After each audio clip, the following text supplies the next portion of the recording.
चलो चाय अच्छे से पक गई, ऐसा करती हूँ चाय के साथ सादे पराठे बना लेती हूँ, या फिर एक बार सासू माँ और जेठानी जी से पूछ लेती हूँ। एक दिन पहले ही बेला शादी करके अपने ससुराल में आई थी। जैसे ही वह किचन से बाहर आती है तो वहाँ 2 बोरी में हरी मिर्च रखी थी।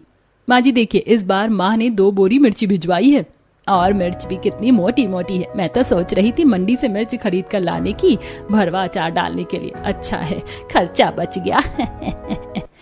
माँ जी मैं ये पूछने आई थी, आप लोग चाय के साथ पराठे खा लेंगे ना नाश्ते में? इस पर जेठानी रचना फरमाइश जताते हुए, देवरानी जी, हमारी फैमिली में इतना फीका नाश्ता कोई नहीं खाता, हम लोग तीखा जरा तेज खाते हैं। ऐसा करो तुम चाय के साथ तीखे तीखे मिर्च के पकौड़े बना लो। क्या मिर्ची के पकौड़े? पर रचना भाभी अभी तो कितना गर्मी भरा मौसम चल रहा है, मिर्च के पकौड़े खाने से पेट में जलन मच जाएगी, हल्का फुल्का खाना ही अच्छा रहेगा। बहू हम मिर्ची के पकौड़े खा भी लेंगे और पचा भी लेंगे, इसलिए तू डॉक्टरी झाड़ने से अच्छा है जाकर पकौड़े बना ले।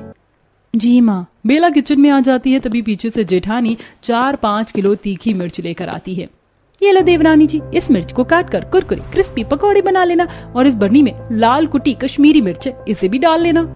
हे भगवान, ये जेठानी जी कुछ ज्यादा ही तीखा खाती हैं। ये हरी मिर्च देखने में कितनी तीखी लग रही है, और ये ऊपर से और मिर्च पाउडर डालने का ऑर्डर दे रही है। मुझे क्या खुद ही खाकर बम की तरह फटेंगी। बड़बड़ाते हुए बेला मिर्ची काटना चालू करती है। अगा, ये तीखी मिर्च काटकर मेरा तो हाथ तेजाब जैसे जल रहा है। बेला फटाफट से फ्रिज से बर्फ निकालकर रोते हुए रगड़ती है। भगवान क्या जुल्म है, अब जाकर जलन कम हुई है।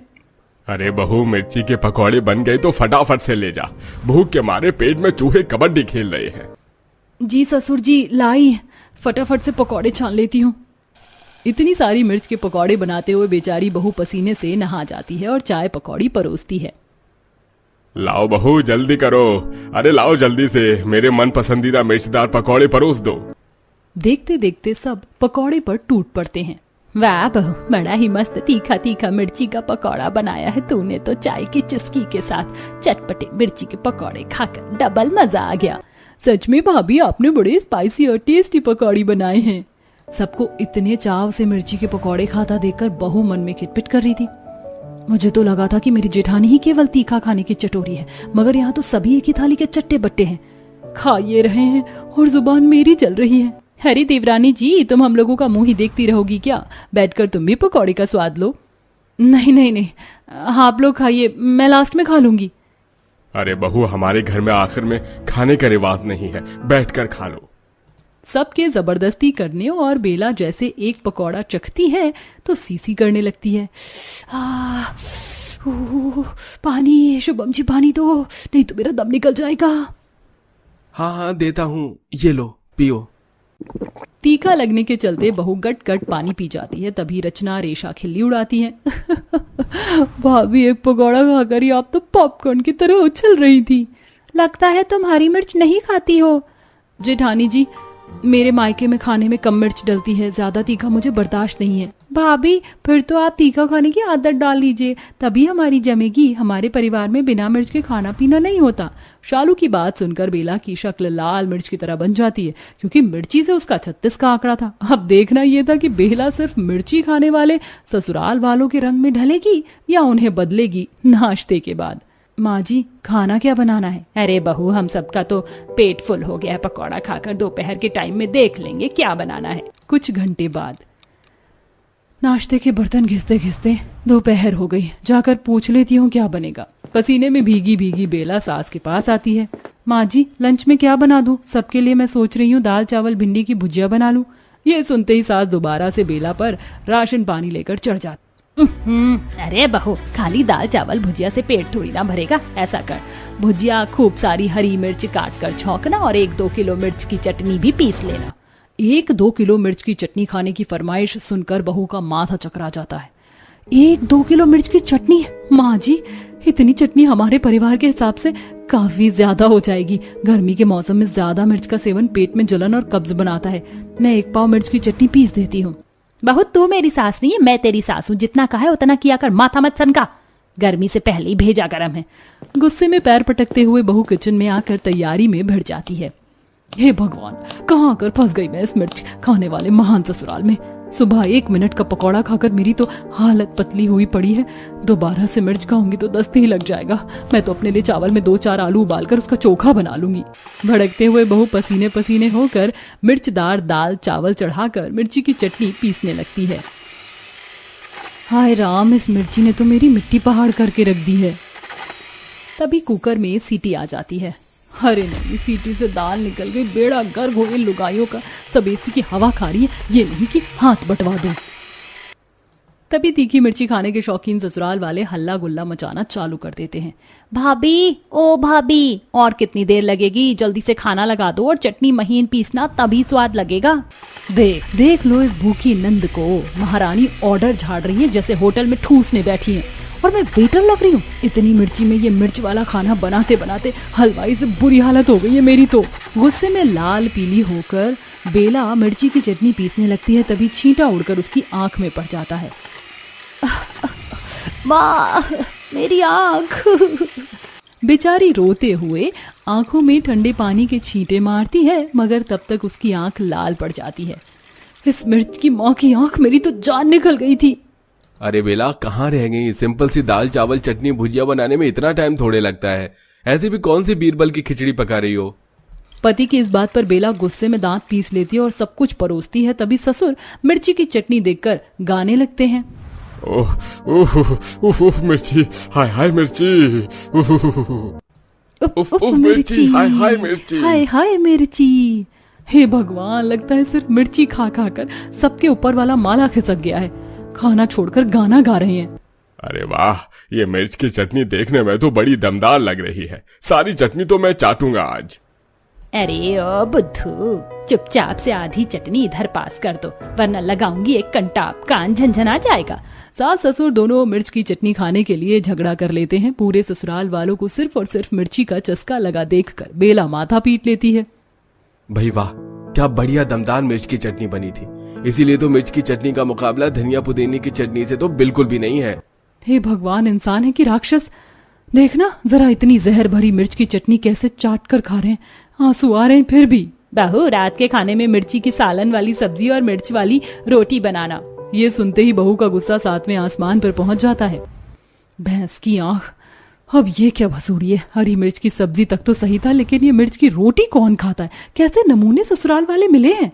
सबके खाने के बाद बड़ी मुश्किल से 1-2 चम्मच मिर्च वाले दाल चावल और चटनी वो खाती है। इतने में बेचारी के कान से धुआं निकल जाता है। रात को वह मिर्च की सालन वाली सब्जी बनाती है। इसी तरह सिर्फ मिर्ची खाने के शौकीन ससुराल में बेला घुन की तरह पिस रही थी। फिर एक दिन कड़ी धूप में मिर्ची का अचार डालते हुए, हे भगवान, इस मिर्ची खाने वाले ससुराल में मैं तो हरी सब्जी खाने के लिए तरस कर रह गई हूँ। कितने दिन हो गए मुझे भरपेट खाना खाए। दिन रात मिर्चदार खाने के सेवन से ससुराल वालों को दस्त लग जाते हैं, जिससे सुबह होते ही बाथरूम के बाहर लाइन लग जाती है। तभी ससुर पेट पकड़े बाथरूम में खटखटाते हुए, हाय रे, मर गया रे। ओह, अरे वाह सुमित्रा जी, ओह भगवान करे। अरे फटाफट से दरवाजा खोलो, वरना मेरा रायता यहीं फैल जाएगा। जोर की आई है। मेरा पेट खुद सटका पड़ा है, मुझे हल्का होने दो पहले अच्छे से। तभी दोनों ननद भी आ जाती हैं। आई मम्मी, मेरे पेट में बहुत तेज मरोड़ का दर्द उठ रहा है। भाभी, एक गिलास इनो दे दो। अभी बनाती हूँ। जानबूझकर बेला इनो के अंदर पिसी हुई मिर्च भरकर डाल देती है, जिसको पीकर रेशा भुट्टे की तरह उछल पड़ती है। हाय माँ, अरे भाभी, आपका दिमाग खराब हो गया क्या? इनो में मिर्च कौन मिलाता है? रेशा, तुम्हें ही तो तीखा पसंद है, तो मैंने टेस्ट के लिए मिला दिया था। मैं आप सब लोगों को बार बार मिर्ची वाला खाना खाने के लिए परहेज करने को कह रही थी। मैं तो पागल थी ना, अब भुगतना पड़ रहा है ना सेहत से। आखिर में बेला डॉक्टर को बुलाती है, जो सबको मिर्ची वाला खाना खाने से मना करते हैं और ठंडा शरबत, हरी साग सब्जी और हल्का फुल्का खाना खाने की हिदायत देकर जाते हैं। जिसके बाद से सिर्फ मिर्ची खाने वाले चटोरे ससुराल वालों को सबक मिल जाता है और अब वह कम मिर्च का खाना खाने लगते हैं। मुझे तो बस इंतजार है कि तुम कब अपने हाथ से खाना बनाकर मुझे खिलाओगी। हाँ हाँ, क्यों नहीं। बस जब तक शादी नहीं हुई है तभी तक। उसके बाद तो तुम्हें मेरी पसंद का खाना ही खाना है। कुछ दिन बाद अर्पिता और कौशल की एक दूसरे से शादी हो जाती है। आओ बहू रानी, घर के अंदर आओ। अगले दिन सुबह अर्पिता अपनी पहली रसोई का खाना बनाने के लिए रसोई में आती है। आज मेरी पहली रसोई की रस्म है और मैंने कौशल से वादा किया था कि उन्हें अपने मनपसंद का खाना बनाकर खिलाऊंगी। एक काम करती हूँ, मटर पनीर, शाही पनीर, पालक पनीर, रायता, पूरी, पुलाव, मूंग दाल का हलवा, गुलाब जामुन सब बना लेती हूँ। अर्पिता खुशी खुशी खाना बना रही होती है, तभी वहाँ पर कामिनी आती है। ये सब क्या बना लिया देवरानी जी? बनाने से पहले आप एक बार मुझसे पूछती तो। खैर छोड़ो, इन सबको डस्टबिन में डाल दो और अभी एक काम करो, आलू गोभी की सब्जी, रोटियां और मीठे में सूजी का हलवा, बस ठीक है, इतना बना लो। कामिनी के जाने के बाद ये सब क्या है? पहली रसोई की रस्म मेरी है और खाना मैं अपनी जेठानी की पसंद का बना रही हूँ। इतनी मेहनत से सब कुछ तैयार किया था और जेठानी जी ने पल भर में सब कुछ डस्टबिन में फेंकवा दिया। अब अर्पिता अपने पहले रसोई के खाने में अपनी जेठानी के पसंद का खाना सबको सर्व करती है। ये क्या बहू, खाना तो बहुत सिंपल सा बना लिया तूने। मुझे तो लगा था कि कुछ तड़कता भड़कता बनाएगी। लगता है अर्पिता का शादी की थकान अभी तक खत्म नहीं हुई है। क्यों अर्पिता? नहीं नहीं, ऐसी बात नहीं है। अब रात को अर्पिता खाना बनाते हुए खुद से कहती है, सुबह इतनी मेहनत से मैंने इतने सारे पकवान बनाए थे और जेठानी जी ने मेरा सारा खाना डस्टबिन में डलवा दिया। खाने के मामले में जेठानी जी की पसंद बहुत फीकी है। एक काम करती हूँ, सिंपल सी दाल रोटी बना देती हूँ। अब अर्पिता एक तरफ दाल और दूसरी तरफ रोटियां बेल रही होती है कि तभी वहां पर कामिनी आती है। ये क्या कर रही हो तुम? तुम्हारी कोई ट्रेन छूट रही है या तुम्हें कहीं जाना है कि किस बात की जल्दी मचा रही हो तुम? क्या हुआ जेठानी जी, आप अचानक से मुझ पर इतना गुस्सा क्यों कर रही हैं? ऐसा क्या कर दिया मैंने? क्या कर दिया पूछती हो? हर एक किससे पूछ कर तुम ये दाल रोटी बना रही हो? जेठानी जी, सुबह आपने ही तो मुझसे सिंपल सा खाना बनवाया था। मुझे लगा कि आपको सिंपल खाना पसंद है, इसलिए मैंने ये दाल रोटी बना दी। कोई जरूरत नहीं है। ये रोटियां तो फिर भी ठीक है, पर ये दाल अभी के अभी डस्टबिन में फेंको और रोटी के साथ 4 से 5 हरी सब्जियां बनाओ। कामिनी फिर से अपने मनपसंद के खाने का ऑर्डर देकर वहां से चली जाती है। मेरी जेठानी का कुछ ज्यादा ही हो रहा है। जब से आई हूँ सिर्फ इन्हीं की पसंद का खाना बना रही हूँ। अभी तक अपनी पसंद का कुछ नहीं खाया, ऊपर से ये चमका के भी मुझे ही चली गई। ऐसे थोड़ी ना होता है। कुछ देर बाद अर्पिता डाइनिंग टेबल पर जेठानी के पसंद का खाना बनाकर सर्व करती है। हाँ अर्पिता, आज तो सब्जी बहुत अच्छी बनाई है तुमने। बनाई ही कैसी नहीं, आखिर जेठानी की पसंद का खाना बना है तो अच्छा ही बनेगा ना। पसंद तेरी ही सही, पर बनाया तो मैंने है ना। जिस दिन बनाना छोड़ दिया ना, अपनी पसंद की नमक रोटी भी नहीं खा पाएगी बनाकर।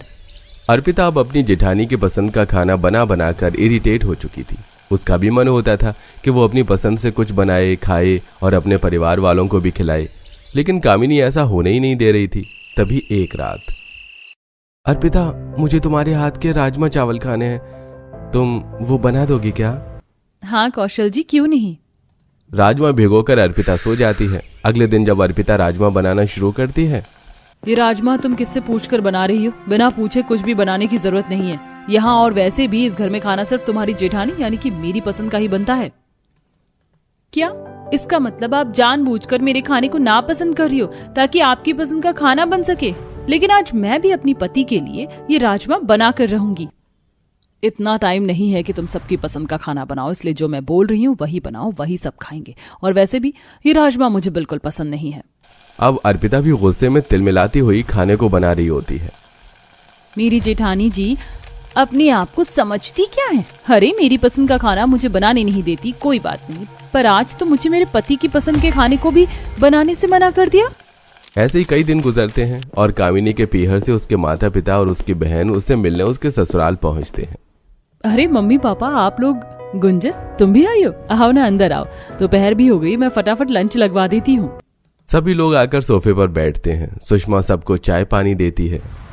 बड़े दिनों बाद आए आप लोग, आप लोगों को देखकर बहुत खुशी हुई। वहीं दूसरी तरफ कामिनी अपनी देवरानी से कहती है, अर्पिता एक काम करो, आज खाने में मेरी पसंद का चिकन बिरयानी, वेज बिरयानी, रायता, छोले, दाल मखनी, मीठे में रसगुल्ला, ये सभी चीज बना लो। नीचे मेरे मायके से मेरे मम्मी पापा और मेरी सिस्टर आई हुई हैं। ठीक है जेठानी जी, ये तो बहुत ही खुशी की बात है, मैं बना देती हूँ आपकी पसंद का खाना। अर्पिता अपनी जेठानी के मायके वालों के लिए तरह तरह के पकवान बनाना शुरू करती है और पल भर में पकवान को डाइनिंग टेबल पर सर्व भी कर देती है। क्या बात है, खाना तो बहुत स्वादिष्ट बना है और ये सारा खाना तो मेरी बेटी के पसंद का है। क्या बात है अर्पिता, अपनी जेठानी के पसंद का खाना तो तुम बहुत अच्छा बना लेती हो। जी माँ जी शुक्रिया, और वैसे भी आप तो मेरी माँ के बराबर हैं और वो मेरी दीदी हैं, तो इतना तो कर ही सकती हूँ। अब कुछ देर बाद सुधा अपनी बेटी कामिनी से मिलकर उसका हालचाल लेकर अपने घर लौट जाती है। अर्पिता अब अपने ससुराल में उदास रहने लगी थी, क्योंकि न जाने कब से उसने अपनी पसंद का खाना ना तो बनाया था और ना ही खाया था। अर्पिता मन मार कर अपनी जेठानी की पसंद के खाने को बनाती है और सबको खिलाती थी। कुछ दिन बाद अर्पिता से मिलने अर्पिता की माँ देवकी आती है। माँ आप, मैं बता नहीं सकती, मुझे बहुत खुशी हो रही है आपको देखकर। अरे गेट पर ही खुशियां मनाओगी, अपनी माँ को घर के अंदर भी लेकर आओगी। हाँ हाँ माँ, अंदर आओ ना। देवकी आकर हॉल में बैठती है। अर्पिता अपनी माँ को चाय पानी देती है। देखते ही देखते रात हो जाती है और अर्पिता खुशी खुशी अपनी माँ के लिए अपनी पसंद का खाना बनाने के लिए रसोई में जाती है। एक काम करती हूँ, माँ के लिए ना पनीर कीमा, पनीर चाट, आलू गोभी, प्याज के पकौड़े, दाल मखनी, पूड़ियाँ, जीरा राइस बना लेती हूँ, माँ को बहुत पसंद आएगा। अर्पिता खुशी खुशी खाने की तैयारी कर रही होती है कि तभी वहाँ पर कामिनी आती है। बाप रे, इतना सारा खाना किससे पूछकर बनाया तुमने? तुम्हें 1000 बार बता चुकी हूँ ना कि इस घर में खाना मेरी पसंद का ही बनता है और इतना राशन पानी नहीं है जो तुम 36 पकवान बनाने में लग गई हो। चुपचाप से सिंपल दाल रोटी, आलू की भुजिया बना लो, बहुत है सबके लिए। नहीं प्लीज, आज मैं आपसे रिक्वेस्ट करती हूँ, आज आप ऐसा मत कीजिए, मुझे मेरी माँ के लिए उनकी पसंद का खाना बनाने दीजिए। मैं हमेशा आपकी पसंद का खाना बनाती हूँ बिना किसी ऑब्जेक्शन के, पर प्लीज आज नहीं। ज्यादा ना ड्रामा करने की जरूरत नहीं है, तुमसे कहा ना कि ये सारी चीज बनाने के लिए इतना राशन नहीं है। चुपचाप से दाल रोटी और आलू की भुजिया खिलाओ, अपनी माँ को बहुत है वो, और जब वो चली जाएंगी तो मेरी पसंद का खाना बनाना। अर्पिता ने अपनी जेठानी की माँ की सेवा पानी बहुत अच्छे से की थी, लेकिन उसकी माँ को देखकर उसकी जेठानी का यह व्यवहार अर्पिता के दिल को बहुत ठेस पहुंचाता है। लेकिन फिर भी वो चुपचाप दाल रोटी बनाकर अपनी माँ के लिए लेकर आती है। ये अर्पिता को क्या हो गया है? कितने सालों बाद उसकी माँ आई है और अपनी माँ के लिए इतना फीका सा खाना बनाया है अर्पिता ने। क्या बात है, अर्पिता खाना तो बहुत स्वादिष्ट बनाया है। कुछ देर बाद देवकी खाना खाकर अपनी बेटी के कमरे में जाती है। तभी देवकी अपनी बेटी की आंखों में आंसू देखकर कहती है, क्या हुआ अर्पिता, मेरी बच्ची तू रो क्यों रही है? माँ, मुझे बहुत बुरा लग रहा है, आप इतने टाइम बाद मेरे घर पर आई और मैंने आपको इतना बेकार खाना खिलाया, लेकिन मैं क्या करूं, मैं मजबूर हूँ। इस घर में सिर्फ और सिर्फ मेरी जेठानी की पसंद का ही खाना बनता है। मैं चाह कर भी अपनी पसंद का खाना यहाँ नहीं बना पाती हूँ। जब से आई हूँ सिर्फ जेठानी की पसंद का ही खाना बना रही हूँ। तो क्या हो गया? और अर्पिता बेटी, इसमें निराश होने वाली क्या बात? कामिनी तुम्हारी जेठानी है, तुमसे बड़ी है, तुम्हारी दीदी है, और ये तुम्हारा ससुराल है, तुम्हारा परिवार। अगर तुम उनकी पसंद से चीजें कर रही हो तो ये जरा भी गलत नहीं। मिल बांट के रहो बेटी। और मुझे वो दाल रोटी इतनी भी बुरी नहीं लगी जितना तू सोच कर रो रही है। दरवाजे पर खड़ी कामिनी ये सारी बातें सुन लेती है और उसे बहुत शर्मिंदगी महसूस होती है। आज उसे एहसास हो जाता है कि अर्पिता ने उसकी माँ के लिए क्या किया और उसने अर्पिता की माँ के साथ क्या किया। इसके बाद वो माफी मांगने के लिए अर्पिता के कमरे के अंदर जाती है। अर्पिता तुम चुप हो जाओ, तुम्हारी कोई गलती नहीं है, प्लीज रोना बंद करो और मुझे भी माफ कर दो। मुझे इस तरह तुम पर हुक्म नहीं जताना चाहिए था। तुम मुझसे छोटी हो, मुझे तुम्हें छोटी बहन की तरह रखना चाहिए था, लेकिन मैंने तो तुमसे सिर्फ अपनी इच्छाएं पूरी करवाई और कुछ नहीं। देखो अर्पिता, अपनी बड़ी बहन से माफी नहीं मंगवाते, माफ कर दो कामिनी को। अब देवकी के कहने पर अर्पिता अपनी जेठानी को माफ कर देती है, जिसके बाद से कामिनी कभी अपनी देवरानी पर हुक्म नहीं जताती है और मिल बांटकर उसके साथ खाना बनाना शुरू कर देती है। जिसके बाद कभी देवरानी की पसंद की जेठानी और जेठानी के पसंद की देवरानी खाना खाना शुरू कर देती है।